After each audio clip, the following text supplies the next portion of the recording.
Hi, I'm JT Engstrom with FreightWaves. Welcome to the American Shipper Global Trade Tech. I'm here with Kendra Phillips, CTO and VP of New Products at Ryder. Kendra, welcome. Hi, JT. Good morning. Thank you. It's a pleasure to have you join us. Oh, it's great to be here. I'm very excited. How was the weather in Miami this weekend? You said it was a little rainy, tropical storm. Yes, we had lovely, I think she'll be soon, Hurricane Sally sitting over us for 2 days. So after 2 weeks of homeschooling our kids, they couldn't go outside. So that's always fun.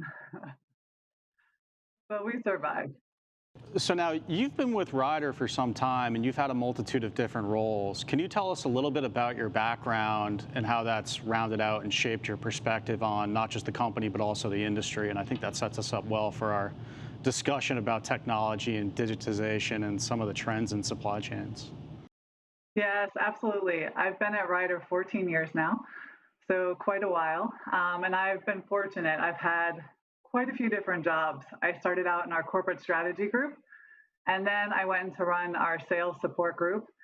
From there, I started back office operations, and then I actually went and ran our operations and our dedicated division in the southeast of the U.S. So that was a great experience, very hands-on. Got to spend a lot of time with our customers, with our operators, and of course managing a P&L.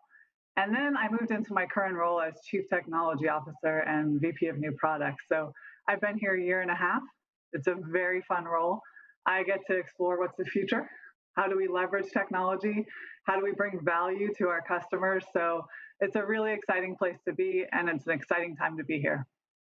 Yeah, and I think that diversity of roles that you've had within Ryder gives you a phenomenal perspective on not just the implications for technology across those functions, but also specifically for the operating company. I think that's highly valuable in a technological role, especially given all of the changes going on and innovations in the space.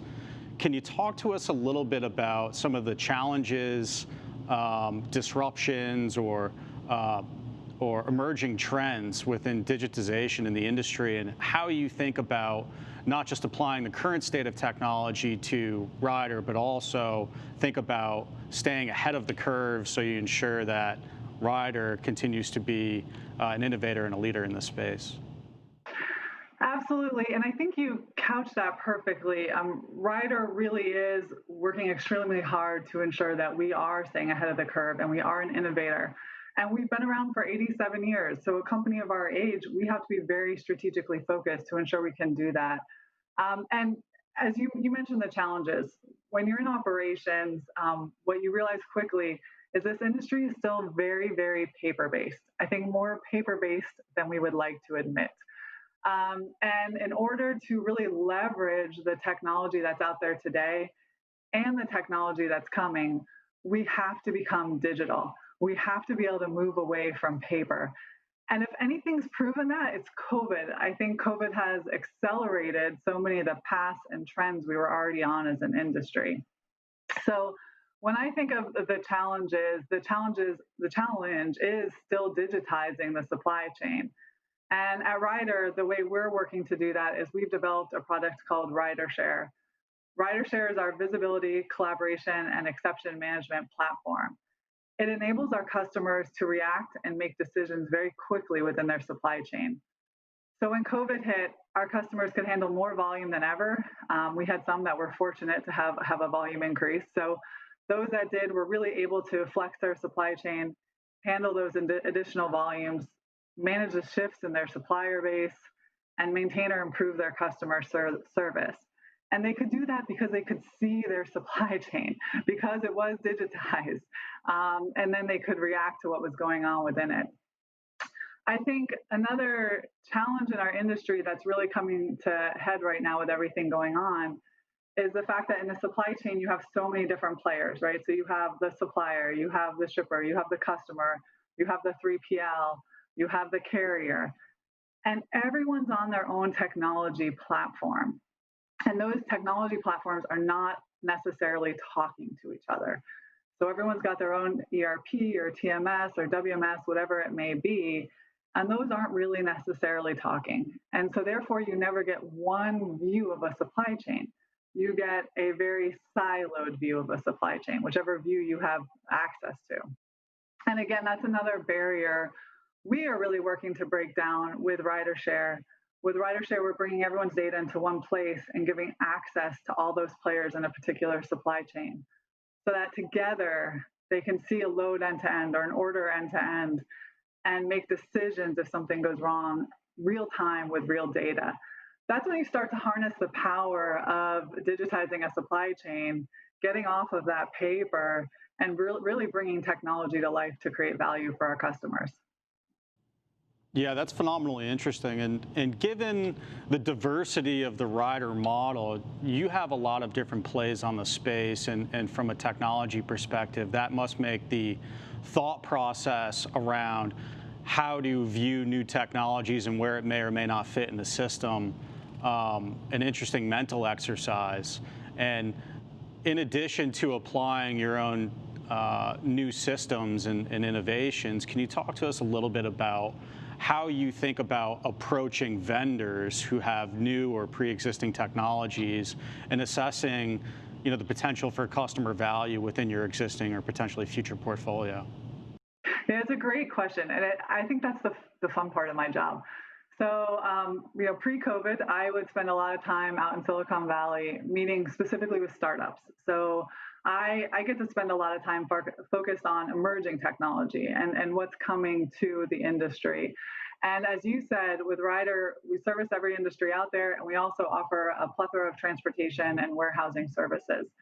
So as I'm sitting in front of a startup and they're giving a pitch, I really just sit there saying, are they solving a problem we haven't been able to yet, right? Or are they creating value in a way that we haven't been able to yet in our industry? And when I think there's something there, because of Ryder's breadth, it's easy to pilot with that startup. So we really have a very standard process now inside Ryder where we have partnerships with accelerators. We meet with new startups. When we think there's an opportunity, we'll bring them into the fold, we'll pilot them. Hopefully that pilot proves value. And if it does, we can invest and move forward and bring that value to our customers. And there's times where the pilot does not prove value, right? And then that's okay. We tried, and it's okay to fail, and we'll move on. So there's a lot of opportunity there. Again, that's where it's interesting and exciting. That's where it gets fun. And we're not just stuck. I think 10 years ago, 5 years ago, you're kind of stuck with your traditional technology players in the space, and there wasn't that much variety. And so a lot of folks like us were forced to go out and try to create our own technology. Now we can really leverage what's happening in the space, and there's so much there. And what I look for is how do we bring that additional value to our customers? So that is tremendously interesting that, given your role in the diversity of the Ryder model, it's almost as if you have a lot of different solution verticals and you cross most every, if not every, industry vertical in terms of customer end market. And so in terms of proof of use case for technology vendors in the space, you can almost address any player and think of a different way to plug them into the system. And if you can't find a way to plug them in terms of driving value proposition, it's sort of proof of concept that it might be a challenging use case for the industry as a whole. Obviously, we're not everywhere doing everything, but for the most part, we've got a broad enough spectrum that we really should be able to find a place to plug it in. And we've even had the case where we pilot in one area and it didn't create a lot of value, but we saw that we were just in the wrong space. So we moved to another piece of our company or another service offering and tried it there, and it worked really well. So we've been able to be flexible enough to really, again, leverage that new technology and figure out where does it fit. And then as a 3PL, when we figure that out, again, we can bring that value to our customers, and they don't have to go out and spend all this energy on their own, right? They can depend on us. Let us do the harder work, the initial investigation and piloting, and then once there's value, bring that to the customer base. And given that perspective, can you talk to us a little bit about some of the technologies or innovations in the space, and maybe not necessarily by company name or product name, but by value type, that you see as most interesting or most innovative or most value driving for the future of the space? Sure. I mean, I think the obvious one is autonomous vehicle technology. So that's something I spend a lot of time thinking about. I think it's an absolute game changer. I think it will change the future of this industry completely. And so where myself and where Ryder spends a lot of time is what's the best place for us to be positioned to be able to capture that value and then again bring that to our customer base. And there's so much opportunity there. How will an autonomous network really end up fitting into the transportation space that exists today? And what do you need to capitalize on that as it comes to market? And how do you be an early mover in that space? So that's something we spend a lot of time on. And I find it so fascinating because we're having to talk 5 years ahead of now, right? You're not talking about a couple of months from now or a year from now. You're really having to think forward and be positioned appropriately when it hits. So that's very exciting. Another thing that I also spend a lot of time on is aggregators. So there's so many different ways to aggregate all the information out there today. If you talk about Internet of Things and all the sensor technology, so is there a way to partner with specific aggregators so that we don't have to go recreate the wheel and connect in with every technology, but we can leverage that technology and create products off of it that will help differentiate our customers? So that's another place that I think can sometimes get overlooked, but can actually drive a lot of value. And so what I'm looking for is there sensor technology, or if you look at blockchain technology, is there anything out there that will really enable my customer to have a differentiated product for their customers? And if so, how can we bring that into the Ryder fold, actually bring that into our Ryder Share product, and then take that to the market? And if you start looking at a supply chain as a customer differentiator, it really changes your game and your outlook versus just looking at it as more of a cost center or something that you have to have. When you really start to look at it as a differentiator, again, it becomes more fun. I would say over the past decade or so, supply chains have increasingly evolved from a pure cost center to more of a strategic lever that shippers have taken on in their full suite. And that's become increasingly clear throughout the freezing of Chicago in 14, the decline of WTI in 15, 16, the impact of the hurricanes in 17 through the, it rippled through the industry in 18. Obviously, it didn't exist in 18. And then now during the pandemic period of time. So even just almost systemically over the past 5 years, supply chains have risen from a cost center to a strategic priority amongst executive teams at all these, at all shippers. Now, thinking about your approach to your customer end markets, how do you think about staying ahead of the curve and ensuring that you can be that strategic partner through not just offering assets or solutions or services, but also now through technology? How do you fundamentally think about staying ahead of that curve? Yeah, it's a great question. So what Ryder did, and they did this a few years ago, is we actually changed the structure of our company. So they created my position in my team, which did not exist before. We created a team that's solely focused on strategic partnerships with tech startups that I work very closely with and leverage. And then we've created a whole product organization. So we've really shifted the way we're organized internally so that we're not just focused on transportation or warehousing, but we're focused on all the products that exist around those services so that we can leverage and bring that value forward. And that's been a really critical and important shift in our structure and our way of thinking, so that we can really leverage all the disruption that's going on. And disruption is probably the wrong word, right? That's what everyone says, but it's really all the new opportunity that's happening here. So that's what we've done within Ryder to help us stay ahead of the curve. And then it's literally my job to ensure that we are staying ahead of the curve and that I am aware of all that technology out there. And one thing I do is I spend a lot of time talking to our customers in aspirational manners. So what is their 5 or 10-year goals for their company, and try to figure out how supply chains can fit in. So when you were talking about it as more of a strategic differentiator, right? I had a customer say, hey, my goal is that when I make a sell at a point of sale, I have an entire supply chain backend that automatically occurs. I never have to have a person get involved. I don't have to place an order.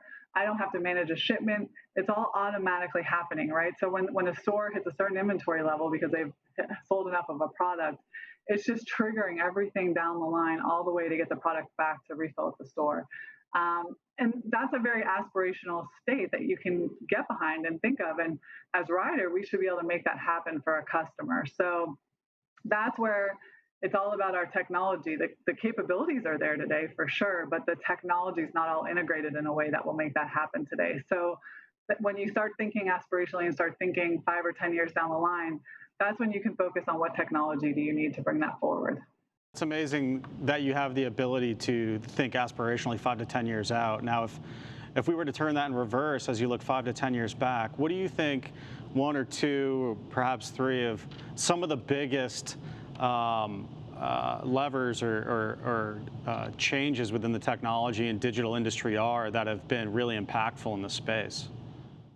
You know, it's so fascinating thinking 10 years back or when I started, it was a completely different world. What we were talking about then is offshoring and having huge global 3PLs who could cover every service across the globe, right?